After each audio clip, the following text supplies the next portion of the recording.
Audio Jungle.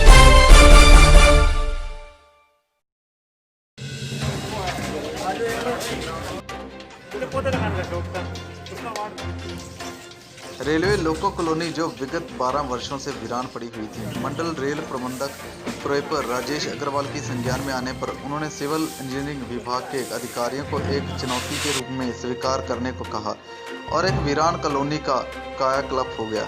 मंडल rail प्रबंधक राजेश अग्रवाल ने आज दिनांक 9 अक्टूबर को नवीनीकृत रेलवे लोको कॉलोनी फिरोजपुर का उद्घाटन वृक्षारोपण करके किया।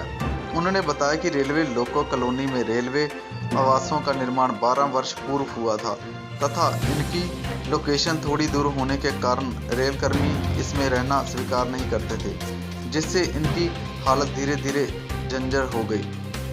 सर्वप्रथम श्रीमती उर्मिला देवी ने इस कॉलोनी में रहना शुरू किया तो यह मामला मेरे संज्ञान में आने के बाद मुझे इनसे प्रेरणा मिली। इसके पश्चात उन लोगों से संपर्क किया गया जिन्हें रेलवे आवास की जरूरत थी, फिर उन्हें रेलवे आवास आवंटित किया गया। इनके बाद इन रेलवे आवासों का नवीनीकरण किया गया। इस योजना को कायाकल्प का नाम देकर पूरे फिरोजपुर मंडल में इस वर्ष के अंत तक लगभग 200 रेलवे आवासों को नवीनीकृत करने की योजना है, जिसमें 40 रेलवे आवास फिरोजपुर में हैं। रेलवे लोको कॉलोनी फिरोजपुर में 9 ब्लॉक में कुल 36 क्वार्टर का निर्माण वर्ष 2008 में हुआ था। विगत 12 वर्षों से खाली रहने के कारण इसके दरवाजे, खिड़कियां, बिजली फिटिंग सभी चोरी कर लिए गए थे। कोई सुनवाई नहीं, सिर्फ ये सर आए इन्होंने सुनवाई करी। 2011 से लेकर अब तक कोई भी सुनवाई नहीं हुई, सड़क नहीं बनी। सड़क नहीं बनी सर। क्या कहते हैं रेल विभाग? सर ये इन्होंने तो बोला भाई हम 2 महीने के अंदर अंदर तैयार कर देंगे। इसके अलावा इस क्वार्टरों में क्या क्या प्रॉब्लम आती है यहाँ पे रहने को? प्रॉब्लम तो सर कुछ भी नहीं है, लोग ऐसे परेशान करते हैं, कोई नशे वाले आ जाते हैं, चोरी चकारी करते हैं। तो मुहर्रम सर की बड़ी मतलब संजोग है इसमें। वो कहने लगे आप यहाँ रहो, तो फिर जो सर अभी बोल रहे थे उन्होंने बहुत संजोग दिया। उनकी वजह से उन्होंने ही DRM सर के पास बात रखी है ये। तो क्या नाम आपका? मेरा नाम सर उर्मिला देवी है।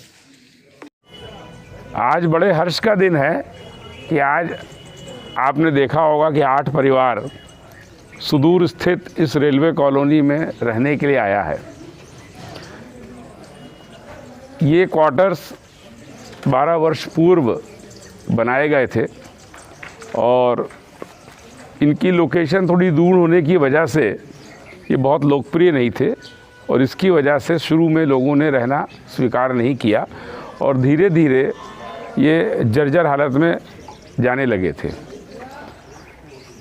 फिर हमारे समक्ष जो उर्मिला देवी जी हैं, इन्होंने साहस का परिचय देते हुए इस कॉलोनी में आकर के रहना शुरू किया और जब ये बात मेरे संज्ञान में आई तो मुझे इनसे बड़ी प्रेरणा मिली कि जब ऐसी कॉलोनी में एक महिला आकर के रह सकती है तो हम सब लोग यदि इसको ठीक कर दें तो बाकी परिवार आगे क्यों नहीं रह सकता है। और इसके साथ ही हमारी जो इंजीनियरिंग विभाग की टीम और इलेक्ट्रिकल विभाग की जो टीम है, जिसके सभी अधिकारी आपके समक्ष यहाँ पर खड़े हैं, इन लोगों ने भी इस बात को बिल्कुल संजीदगी से लिया और ये तय किया कि कम से कम समय में हम इसको ठीक कर देंगे। इसके लिए जो योजना बनाई गई उसमें पहले हम लोगों ने उन लोगों को संपर्क करने की कोशिश की जिनको मकान की आवश्यकता थी और जो यहाँ रहना चाहते थे, जिससे कि सबसे पहले उनको थोड़ा सफाई करके लोकेशन दिखाई गई और उन्होंने अपनी सहमति दी कि यदि ये मकान ठीक हो जाता है तो हम यहाँ आकर के रहेंगे। और उन सब लोगों को हमने क्वार्टर अलॉट किया और फिर हम लोगों ने इस पूरे दोनों ब्लॉक की, जैसा कि आपने देखा होगा इन चित्रों में कि जो 3 सितंबर की स्थिति है और अब जो आज आपके सामने 9 अक्टूबर की स्थिति है, जिसमें ज़मीन आसमान का अंतर हुआ, जिसको हम लोगों ने कायाकल्प करने का जो बीड़ा उठाया था उसको पूर्ण किया, इसलिए इस योजना को कायाकल्प का नाम दिया गया। और इसके मार्फत जो बाकी ब्लॉक्स भी हैं उस पर 16 लोगों की एप्लीकेशंस मिल गई हैं। तो इस तरीके 4 ब्लॉकों का भी काम हम लोग इसी कायाकल्प योजना के तहत लेंगे और अगले महीने 1.25 महीने के अंतर्गत उसको भी पूरा करके उनको भी वहाँ पर रहने लायक बना देंगे। सर कितने ब्लॉक? ये 9 ब्लॉक हैं और इसमें 36 क्वार्टर हैं। आज आपके सामने 2 ब्लॉक 8 क्वार्टर तैयार हो रहे हैं। इसको खर्चा कितना आया सर सिस्टम? इसके बारे में अभी हमारे जो इंजीनियरिंग विभाग के प्रमुख हैं ये आपको बताएंगे। पुराने क्वार्टर से इन पे हम लोगों ने पुताई का कार्य किया है और दरवाजे लगाने का कार्य किया है।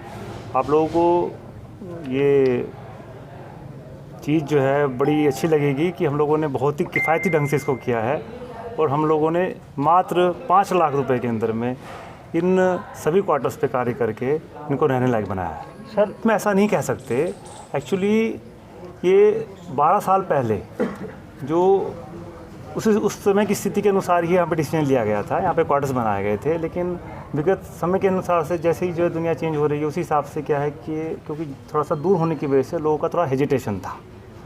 जैसे क्या होता है ना, कभी कभी जो है ना मानसिकता बन जाती है कि काफ़ी दूर है। अब आज के टाइम में ये लोग 8 लोग आए हैं, देखिए 2020 में लोग आए हैं क्योंकि मानसिकता चेंज हुई है। इसमें हमारे जो DRM साहब हैं इनके मार्गदर्शन किया है उसको मैं श्रेय देना चाहूँगा, क्योंकि सर ने हम लोगों को बताया कि भाई आप लोग जो है इसको मोटिवेट करिए, लोगों से बात करिए। हम लोगों से बात की, लोगों की मानसिकता चेंज हुई है। मानसिकता के चेंज के हिसाब से ही लोग यहाँ पे आए हैं। आज देखिए ये लोग आप 8 लोग आए हैं जहाँ पे अभी उन्होंने वृक्षारोपण भी किया है। ये सब लोग बहुत ही खुश हैं। तो ये मानसिकता की बात भी होती है, समय के साथ मानसिकता भी चेंज होती है।